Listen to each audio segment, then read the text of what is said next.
The Lost Generation, 1883 to 1900.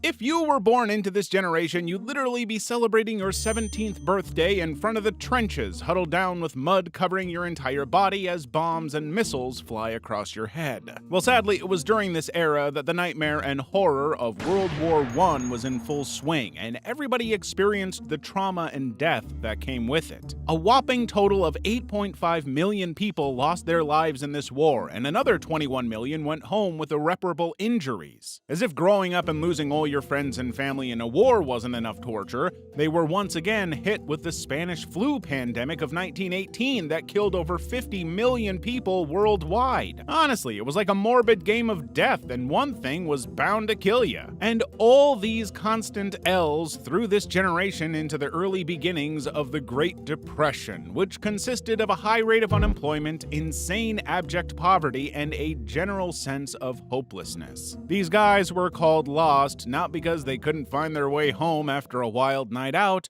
but because after everything they went through, lost was the perfect way to describe them. Well, nobody can blame them for calling themselves a lost generation, honestly. However, a lot of good still came from these guys. They were still able to reach within themselves and come up with people who made significant contributions to the world. Well, they have Albert Einstein, who developed the theory of relativity, and Alexander Fleming, who discovered penicillin, who was also born during this time. The Greatest Generation, 1901 to 1927. Have you ever seen a movie with the whole storyline based on the after effects of war? You know how there would always be an economic crisis and collapse, and everybody that survived would literally be moving around confused and lost while trying to make sense of what is left of the world? Well, this is exactly what the Greatest Generation experienced throughout their time. Now, after World War I, the entire world was thrown into something called the Great Depression. And if you think what the world is going through now is bad, just wait till you hear how crazy it was for these guys. The Great Depression began with the stock market crash in October 1929, which wiped out millions of investors. You see, the entire economy took a nosedive faster than a seagull spotting a dropped hot dog at the beach. The unemployment rate was as high as 25%, and a total of 12,830,000 people were unemployed, which led to people losing their savings, homes, and widespread poverty and homelessness. And just when they thought life couldn't get any more depressing, they were hit with World War II. It was like the universe saying, hey, you know what would spice things up? Another world war. And sadly, young men were once again trading their dancing shoes for combat boots. This particular war was way worse than the previous one and claimed the lives of over 60 million people. Till today, it is known in history as the deadliest international conflict ever known to mankind. This was also the period that the Nazis decided that they were superior beings and killed over 6 million Jews during the Holocaust. After the horror of the war, the people who survived came back with a renewed appreciation for peace, democracy, and love after having witnessed the worst in humanity. They started rebuilding the economy once again with Alan Turing, who pioneered computer science and artificial intelligence, and Grace Hopper, who developed the first compiler for computer programming language, because of which today you are technically able to watch videos on my channel. The Silent Generation, 1928 to 1945.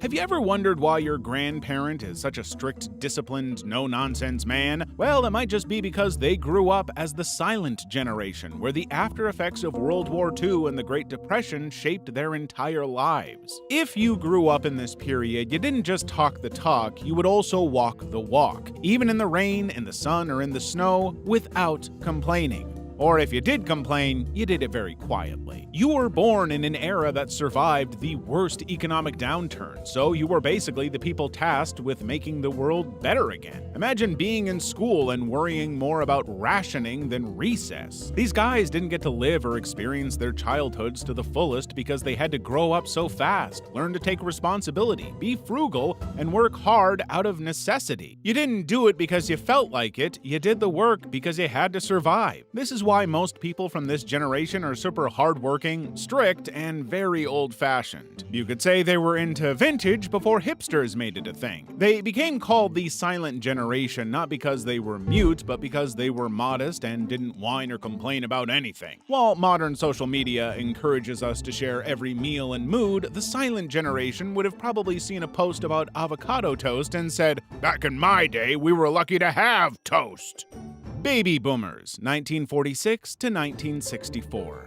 The story of the baby boomer generation began in the aftermath of World War II when soldiers returned home, love was in the air, and the young couples were working overtime in the bedroom. This generation is called the baby boomers because they were born in a period that saw an unprecedented number of births. It was like they took the passage from the Bible where God said, "Go forth and multiply," a little too seriously. It felt like someone flipped a switch from war to peace and then to procreate. Hospitals were busy, nurseries were full, and the sound of cooing babies was the new national anthem. The baby boomers grew up during a time of great change and optimism. The economy was booming, much like the population, and houses were being built faster than you could say white picket fence. This generation saw the rise of rock and roll with Elvis Presley shaking things up on TV, just like we have TikTok challenges now. If you were a boomer, your childhood likely involved playing outside until the streetlights came on, riding bikes without helmets, and watching TV shows like Leave It to Beaver and I Love Lucy. One thing that sets boomers apart is their optimism. They grew up believing they could change the world, and in many ways, they did. They questioned authority, protested the Vietnam War, were at the forefront of the women's liberation movement, and fought for civil rights. They were like the superheroes of social change, minus the capes.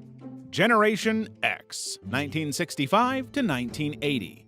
Let's start with their name. Generation X. It sounds like a superhero team, right?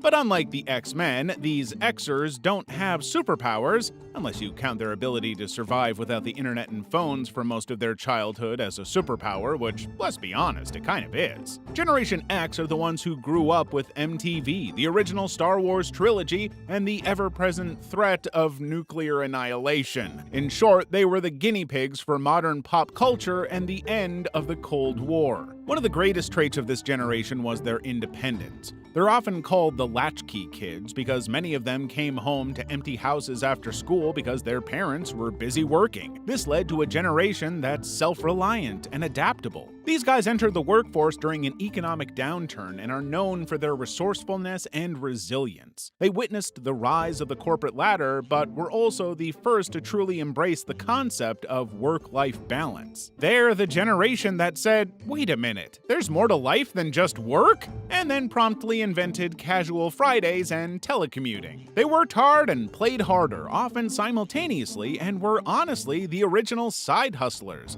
juggling multiple jobs and gigs before it was seen as cool. This generation gave us men like Bill Gates, who's the co-founder of Microsoft, Steve Jobs, co-founder of Apple, and Jeff Bezos, founder of Amazon. Basically, Gen Xers were the cool aunt or uncle of generations. They're old enough to remember life before smartphones, but young enough to explain memes to their parents. They've weathered economic ups and downs, technological revolutions, and the entire evolution of video game consoles. Millennials, 1981 to 1996. AKA Generation Y, AKA the digital natives. These are the people who were born during the rise of the internet, smartphones, and social media. If you were born during this time, then you can be comfortably called a master of adaptability because you've legit lived through it all. From dial-up internet, flip phones, and smartphones, and you're probably still waiting for those promised flying cars. They're like the Swiss Army knives of generations, versatile, handy, and always ready for the next big thing. Millennials are also highly educated because their parents often encouraged them to enter college. Unfortunately, they entered the job market during or just after the Great Recession, which is about as fun as it sounds. This led to them being labeled as lazy or entitled, when in reality they were just trying to pay off student loans larger than the GDP of small countries. Millennials have also been accused of killing the housing market, but let's be real, the only thing they're killing is the idea that you need to own a home to be successful. They're more interested in collecting experiences than possessions, which Explains why their Instagram feeds are full of travel photos and not pictures of lawns they've mowed. Technologically, millennials are the Goldilocks generation. Not too old, not too young, but just right. They're the generation that can explain to their parents how to use Facebook while simultaneously asking their younger siblings to explain what Snapchat filters do. At the end of the day, millennials are a generation of adaptation that has navigated the shift from analog to digital, from stable careers to the gig economy, and from traditional values to progressive ideals. They're like chameleons, blending into the ever-changing landscape with humor, resilience, and a smartphone in hand. Generation Z, 1997 to 2012. Imagine a generation that literally grew up with smartphones in their cribs and Wi-Fi in their playpens. Known as Gen Z, this generation is the original digital gurus and has created and seen more memes than any other generation. If you are Gen Z, then you can probably communicate more effectively in emojis than in words. This generation is so tech-savvy to the core that if you handed them a rotary phone or flip phone, they would probably stare at it like it's an alien artifact because they grew up in an age where touchscreens, voice assistants, and 24/7 internet connection were the norm. Gen Zs have never known a world without Google, which is simply like having a tiny professor living in your pocket, except this one doesn't give pop quizzes or boring lectures. For Gen Z, research means scrolling through Instagram, and library is just a fancy word for that place with free Wi-Fi. Social media is a way of life to this generation because they live and breathe platforms like TikTok, Instagram, Snapchat, and whatever the new app is trending this week. However, this isn't what this generation is all about. Gen Zs are actually a very socially conscious and intelligent bunch because they really care about climate change, social justice, mental health, and animal safety. This generation of kids is tackling big issues with the same fervor they use to tackle COD opponents. They have an ability to multitask and look for the easiest ways possible to get the work done, which makes them very resourceful, smart, and productive. Generation Alpha, 2013 to 2025. These little tykes are the first generation to be born entirely in the 21st century. Talk about starting life with a clean slate, or rather, a clean touchscreen. They are set to inherit a world where AI, virtual reality, and smart everything are the norm. These kids don't just use tech, they wear it, eat with it, and probably dream in binary code. For Generation Alpha, technology isn't just a tool, it's an extension of themselves. While you might have to learn how to use a smartphone, these kids are practically coding in their cribs. Their toys are smart, their games are interactive, and their classrooms are virtual. Gen Alpha practically came out of the womb swiping and tapping. It's as if their first words were, "Hey Siri," instead of "Mama" or "Dada." They're so tech-savvy that they could probably hack into your smart fridge before they learn to tie their shoes. They're likely to be even more eco-conscious and socially aware than their predecessors, driven by the challenges they see around them. They are going to revolutionize, well, everything. They're the AI-assisted, VR-enhanced, planet-saving superheroes we've been waiting for. Futuristic New Age Generation. Imagine a generation of kids growing up in a world where traffic jam means a bunch of flying cars stuck behind a flock of confused geese. These kids would be asking the constant annoying, "Are we there yet?" while soaring over city skyline. There would also be things like personalized jetpacks, which would literally become the new bicycle. Commuters will zip between skyscrapers, dotting holographic billboards and automated delivery drones.